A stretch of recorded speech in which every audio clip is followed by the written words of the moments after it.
계시편 제1장 4절은 이장은 계시가 자기 세력의 지배권을 넓히기 위하여 전율을 정벌하려고 하려는 일에 대한 제1장과 2장과 3절에 대한 비판을 공자는 나라가 불안한 원인은 영토가 적어서가 아니라고 한 그 비판에서의 공자 논리는 바로 영토 부족 문제가 아니다. 나라가 불안한 원인은 영토가 부족해서가 아니고 인구가 부족해서가 아니고 재물 부족 문제가 아니다. 공정한 분배와 사회적 화합이 중요하다. 더불어 사람을 끌어들여야 한다. 무력 정부는 근본 해결책이 아니다라고 얘기한 것이 바로 4장입니다. 그래서 이것을 기초로 해서 4장을 해석해 보면은 구야문 그랬죠. 공자죠. 공자는 문 들은 바 있다 이런 얘기죠. 공자가 들은 바. 즉 공자가 말한 것이니까 나는 이렇게 알고 있다 이런 얘기죠. 어떻게 알고 있느냐? 유국 유가자. 여기서 유국이 있지. 국가와 가인데 어떤 사람들은 국가를 나라와 가는 가정 이렇게 해석하는데 그런 의미가 아닙니다. 여기서 국가와 가는 국가의 가에 의해서 이거 제후국을 얘기해요. 그러니까 유국과 유가는 바로 유국은 천자국이죠. 유가는 바로 제후국. 즉 유가는 제후의 나라를 거느리는 국가를 얘기하고 유가는 대부로서의 가문을 가진 자 그런 제후국을 얘기하죠. 그러니까 이런 것을 가진 자들 그러니까 통치자들이죠. 천자국이나 유국, 천자국이나 유가, 제후국을 다스리는 자, 이 정치가들 이런 얘기죠. 이런 정치가들은 불안과 이 환불균, 즉 백성이 여기서는 이제 이 천자국과 제후국을 다스리는 자들이니까 뭐가 모자라느냐? 즉 이 다스리는 자기의 피지배층 국민들이 즉 백성들이 부족한 것을 걱정한다 이런 얘기죠. 백성이 적은 것을 걱정하지 말고 이런 얘기죠. 말고 그리고 뭘 걱정해라? 불균. 즉 분배가 고르지 못함을 걱정해라. 여기서 우리는 아주 중요한 얘기를 나중에 해낼 수 있습니다. 이 균이라는 분배라는 개념에서 현대 보수주의와 진보주의 이걸 주장하는 진보의 개념이 여기서부터 싹 붙다고 보는데 그 점에 대해서 이따가 좀 더 설명을 드리겠습니다. 그래서 불안빈 즉 백성이 가난한 것을 백성수가 적은 것을 걱정하지 말고 이런 얘기죠. 백성이 가난한 것을 걱정하지 말고 빈 환불안 도리어 편안하지 못함을 걱정하라 이런 얘기예요. 누가? 유국과 즉 천자국의 지도자와 유가 제후국의 지도자들은 백성이 적은 것을 걱정하지 말고 분배가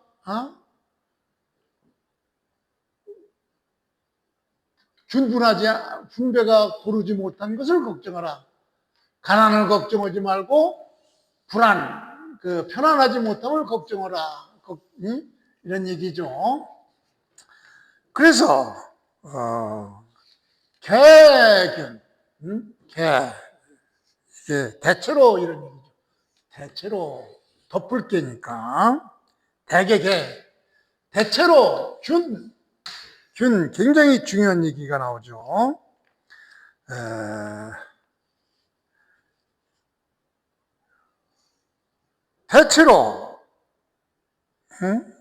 대체로 무릇 준 나라의 혜택을 고르게 받게 되면은 무빈 가난하지 않다 이런 얘기죠. 무빈하고 그 다음에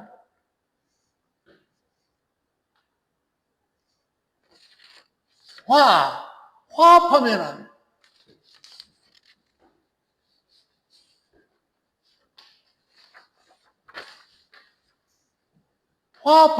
무가 화합하면은 무가 안.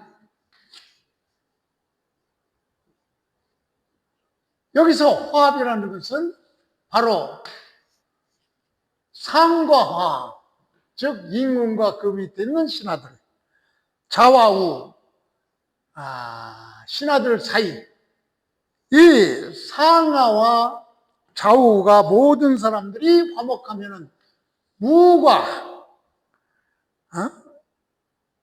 백성의 수가 적을 수가 없다 이런 얘기죠. 이렇게 화하면 무가 백성의 수가 적을 수가 없고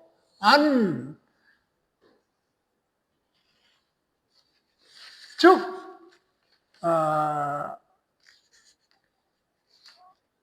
나라가 화합하면은 인구가 다소 적더라도 국가 운영에 별 문제가 없고 안무경 안정되면은 국가 전체가 평안하면은 무경 경은 위험스럽죠. 멸망 기울어지니까 위험.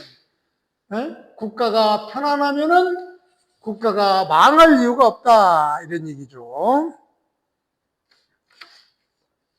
즉 국민 전체가 평안을 누리면 나라가 위태롭게 기울 수 없다 이런 얘기죠. 그래서 부여시 무릇 이렇게 되면은 나라를 이렇게 다스리면은 고원인 불복 그러므로 이렇게 다스린다면은 원인 불복 멀리 있는 사람들이 복종하지 않는다.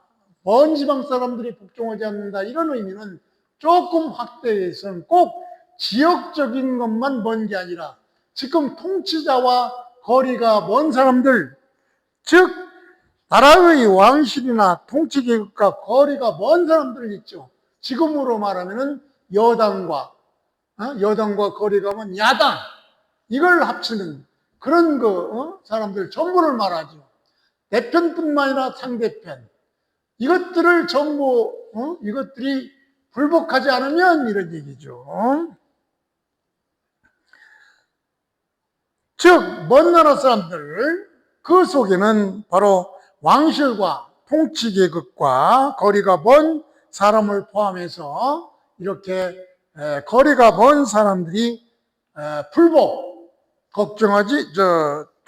복종하지 않으면 어떻게 되느냐? 즉 수문덕이 돼야 닦아라 뭘로? 문과 덕. 누가 닦느냐? 통치자가 닦아야 되겠죠. 통치자는 문과 덕으로 닦으라. 문은 바로 예약과 교화의 덕이죠. 의정자 자신이 학문과 덕행을 닦고 문덕 이걸 통치자 자신의 학문과 덕행을 닦고 그러므로 해서 그들을 오게 하라. 지는 바로 이 통치자와 거리가 먼 사람들이죠.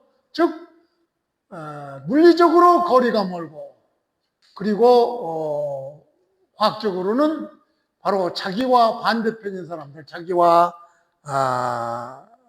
통치기획과 거리가 있는 사람들, 이런 사람들을 오게 해야 된다, 이런 얘기죠.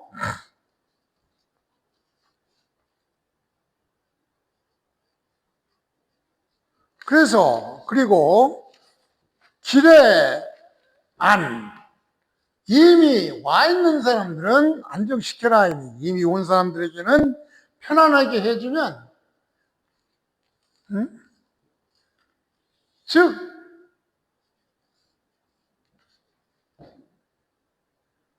길의 지주입니다. 이미 와 있는 사람들을, 즉 안지, 그들을 편안하게 해주면, 이렇게 이미 온 사람들에게는 편안하게 해줘라, 이런 얘기죠. 그래서 이것을 현대적 의미로 해석을 해보면은 오늘날에도 아주 자주 인용되는 얘기죠. 공자는 국가의 문제는 단순한 경제 규모나 인구 규모가 아니라 공정성과 사회적 안정이 있어야 된다고 하는 그런 얘기입니다. 따라서 이 장은 힘과 팽창보다 공정한 배분, 이 균이 중요하죠. 공정한 배분, 사회적 화합, 또 정치적 안정, 그리고 덕치, 운덕, 덕치, 이걸 강조한 정치 철학을 의미하죠. 자, 여기서 조금 확대 해석을 좀 해봅시다. 조금 범위를 넓혀서 해석을 해보면은 현대의 보수주의라고는, 흔히 사람들이 보수주의, 나는 보수다, 뭐 진보다 이렇게 나누는데, 이 보수와 진보에 대해서 조금 설명하겠습니다. 이 보수는 원래 산업혁명 때부터 나왔죠. 산업혁명 이후에 수공업에서 산업혁명에 의해서 기계공업으로 하니까 생산량이 대량으로 늘게 되죠. 다시 말해서 이렇게 수공업에서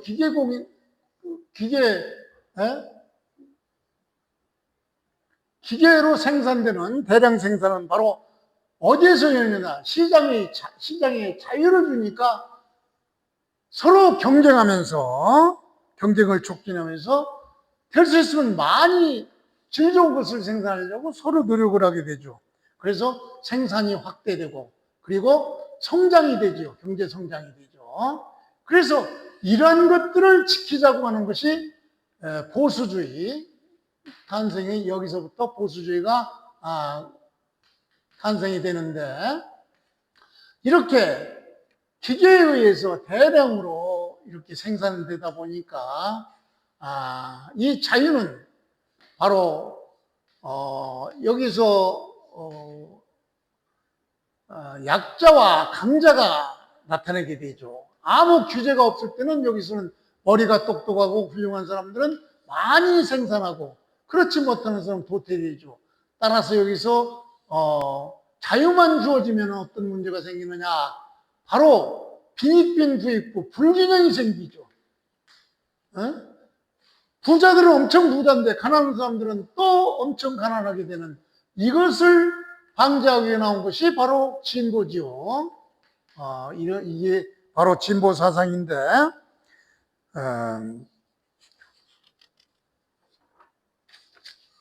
다시 말해서 이걸 다시 한번 조금만 정리를 하면은, 산업혁명 후 시장에 자유롭게 경쟁하면서 생산을 확대하면서 자연히 성장이 촉진되죠. 이러한 제도를 지키는 것이 바로 보수주의라면, 이 보수주의 경제관에서 사람의 능력에 따라서 경쟁을 시켜놓으면 성장의 차이가 생기죠. 여기서 바로 빈부의 격차가 심화되어서 이것을 방지하고자 나온 이념이 바로 진보주의 사상이죠. 그래서 이 진보의 사상은 바로 불평등을 심화를 막기 위해서 빈익빈 부익부를 최소화하고자 분배를 평등하게 하는 것이죠. 분배, 평등. 다시 말해서 보수가 자유를 위주로 한 것이라면 진보는 평등을 위주로 한 것이고, 보수가 성장을 위주로 한 것이면 진보는 배분, 분배, 이걸 위주로 주장한 것이죠. 그래서 평등하게 해서 국민 모두가 복지화하자, 그런 주의가 바로 진보 사상으로 이해가 되는데, 2500년 전 바로 계시편 4절에 1장 4절에서 그 싹이 움텄다고 보면 돼요. 그러나 실제적으로 이 공자는 우리가 지금 주장하는 그런 그 진보주의 이런 개념, 이런 개념은 아니죠. 공자가 본 문제는 이 가난보다도 불균형, 이것이 더 문제라고 봤어요. 공자가 살던 그 춘추시대는 귀족층의 토지견병이 심화되던 시기였죠. 그래서 부유한 대부들은 더욱 부유해지고 농민들은 토지를 잃고 제국 내부의 갈등이 커졌죠. 그래서 공자는 나라가 망하는 것은 재물이 부족해서가 아니라 사람들이 불평등하다고 느껴지기 때문이라고 봤죠. 오늘날 식으로 표현하면 절대적 빈곤보다 상대적 박탈감이 사회를 흔든다고 흔들다는 그런 통찰과 통하는 면이 있죠. 그래서 공자의 논리는 분배는 불공정 정치다. 백성이 이에 대해서 원망한다. 사회가 불안해진다. 나라가 무너진다. 그래서 공자가 걱정하는 것은 이 가난 자체보다도 불평등 때문에 발생하는 정책적 불안 때문으로 봤던 것이죠. 이것을 현대적으로 해석하면 공자의 생각은 진보주의 분배 우선론과 보수주의 성장 우선론, 이것의 절충에 가깝다고 봐야 되겠죠. 그래 오늘날 표현을 바꾸면 성장만 추구하여 불평등이 심화되면 국가가 불안해진다고 이렇게 봤던 것입니다. 반대로 분배만 하고 생산을 소홀히 하면 국가는 가난해진다고 보는 것이죠. 그래서 공자가 강조한 것은 성장 자체의 부정이 아니라 사회 통합을 해치는 불공정의 제거라고 봤던 것입니다.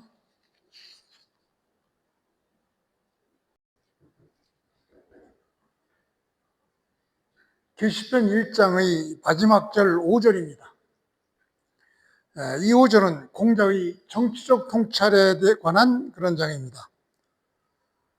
개선씨는 전유가 위험하다고 생각했습니다만 공자는 진짜 위험은 전유에 있는 것이 아니라 그 예부에 있는 것이다. 그 이유는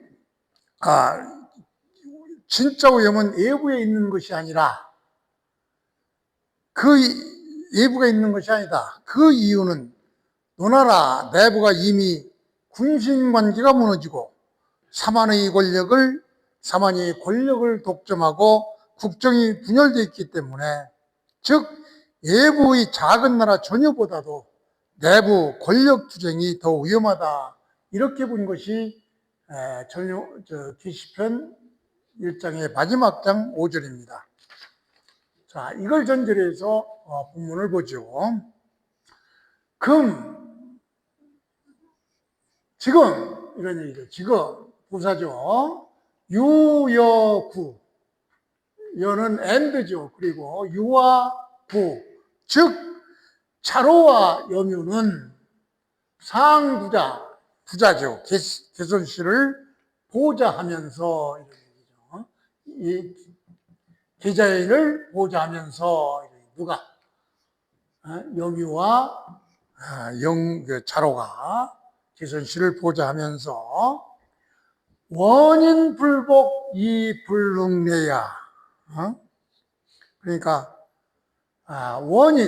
먼 나라 지방의 사람들, 먼 지방 사람들이 복종하지 않고, 그리고 불능내야, 쫓아오지도 불능 못했을 뿐만 아니라 방, 국가가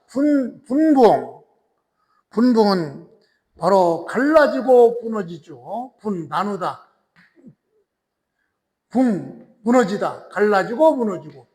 리석, 흩어져서 석은 분열된다. 이런 얘기죠. 즉, 이분, 분붕, 리석은 같은 나라 안에서 바로 전쟁을 일으키러 책종하는 그런 그 쿠데타의 원인을 얘기하는 것이죠. 다시 보면은 이 분붕 이석은 오늘날에도 많이 사용하는 사자성어입니다. 즉 조직이나 국가가 내부적으로 분열돼 해체되는 상태가 바로 분붕 이석이죠. 즉 나라가 여러 개로 쪼개지고 무너진다, 붕괴되고 백성들이 흩어지고 갈라지고 흩어진다. 그렇기 때문에 이런 같은 나라 안에서 이렇게 되면 어떻게 돼요? 같은 나라에서 전쟁을 일으키고, 다시 말해서 쿠데타 이런 게 일어나는 것이죠. 그래서 이 말은 현대에서도 많이 사용되는 사자성어지고 분붕이석, 그리고 불능수야. 그런데도 이렇게 갈라지고 흩어지고 나라가 쪼개지고 붕괴되고 백성들이 갈라지고 흩어지는데도 불구하고 불능수야. 방비하지 불능 못하면, 이런 얘기죠. 이렇게 위급한 상태에 있음에도 불구하고 방비하지 못하면 이모동 간병어 방내, 즉 책동을 한다 이런 얘기. 깨한다, 꾸민다,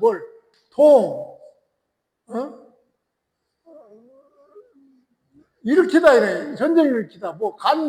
간과는 창과 방패니까 이걸 바로 전쟁으로 보는 거지. 전쟁을 바로 일으킨다 이런 얘기죠. 그러니까 전쟁이 어디서? 방내, 국가 내에서 전쟁을 일으키려고 책동한다. 즉 이게 뭐예요? 아까 얘기했던 쿠데타 이런 걸 얘기하는 거죠.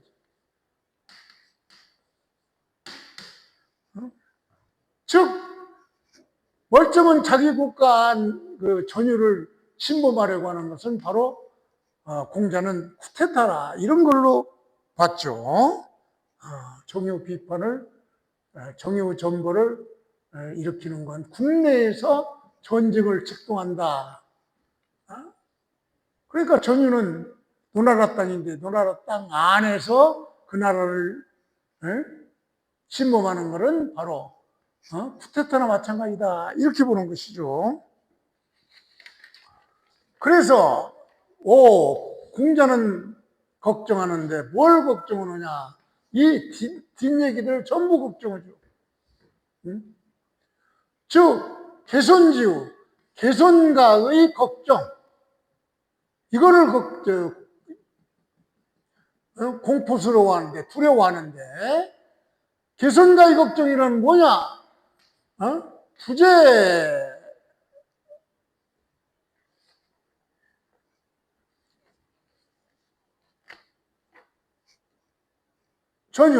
부재 전유, 수장진에, 그러니까 개선시각의 걱정거리라는 건 뭐냐 하면은 부재, 이게 있는 것이 전유에 있는 것이 아니라 여기에 있다. 수장진에, 이 수장진에 이거 아주 여러 의미를 포함하고 있으니까 이걸 또 자세히 설명을 하면은,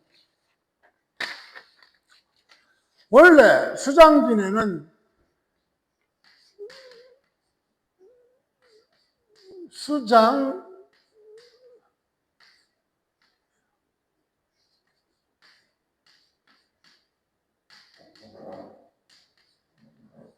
수장지화에서 나온 얘기예요.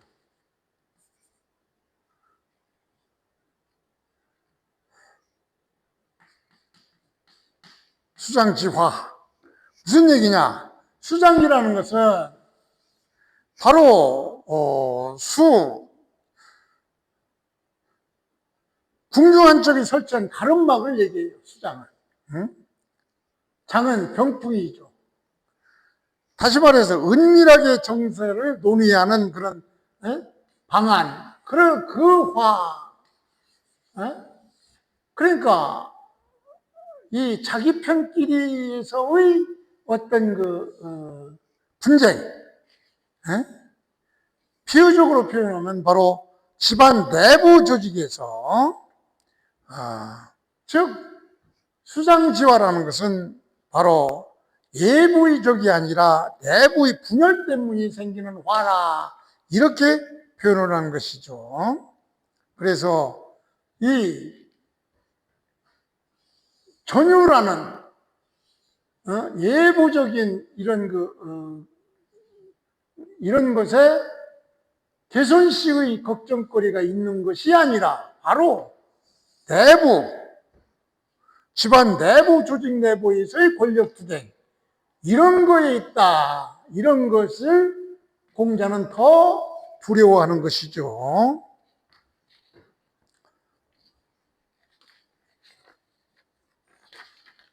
거듭 얘기지만 이 수장이라는 것은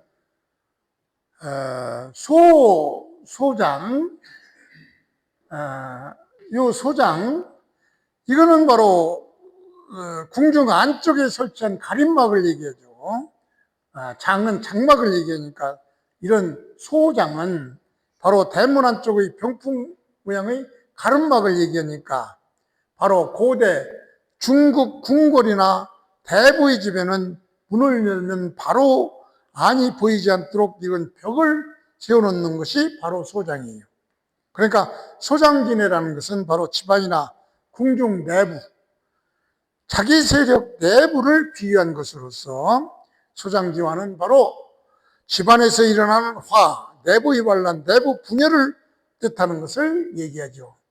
그래서 이 반대는 예부의적 바로 전유를 의미하는데, 이 개선시의 걱정거리는 바로 전유에 있는 것이 아니고 어디에 있느냐? 내부에 있다. 내부 권력투쟁, 이게 있다. 이런 의미를 얘기하는 것이죠. 그래서 오늘날 국가 기업 조직에서도 그대로 적용될 수가 있습니다. 공자의 논리는 외부 경쟁보다도 내부 분열이 더 위험하다고 본 것이죠. 예를 들면 국가에서는 정치적 극단 대립과 기업에서는 내부 파벌, 가정에서는 가족 간 갈등, 이것들이 심해지면 외부 문제가 아니라 내부 문제 때문에 무너지게 됩니다. 그래서 공자는 문제의 원인은 밖에서 찾지 말고 안에서 찾아라, 이렇게 말하는 것입니다. 그러면은 지금까지 계시편 1장을 5절로 나눠서 1, 2, 3, 5절을 전부 설명했는데, 전체적인 결론을 보면은 공자는 계시의 전요 정보를 비판하면서 다음과 같은 논리를 전개했습니다. 전유는 원래 노나라의 신하국이죠. 그 신하는 군주의 잘못을 또 막아야 한다, 이런 얘기죠. 그러니까 계시가 전유를 치려고 하는데 그건 잘못된 것이니까 그 신하인 여미와 영구와 영구 등은 이 군주의 잘못을 막아야 된다, 치지 말아야 된다. 그리고 탐욕을 명분으로 포장하지 말라, 그런 얘기가 나왔죠. 그 나라의 문제는 영토 부족이 아니라 불공정과 불안정이다. 외부의 적보다 내부 분열이 더 위험한 것이다. 이렇게 보죠. 그래서 마지막 수절인 공자가 두려워한 것은 바로 이 전후에 있는 것이 아니라 바로 내부의 그 분열에 있다. 이렇게 봤죠. 그러니까 국가를 무너뜨리는 것은 바로 가장 큰 적은 외부가 아니라 내부의 분열과 권력 다툼이다. 그래서 공자의 이 정치 철학이 집약된 가장 명부지요, 이게.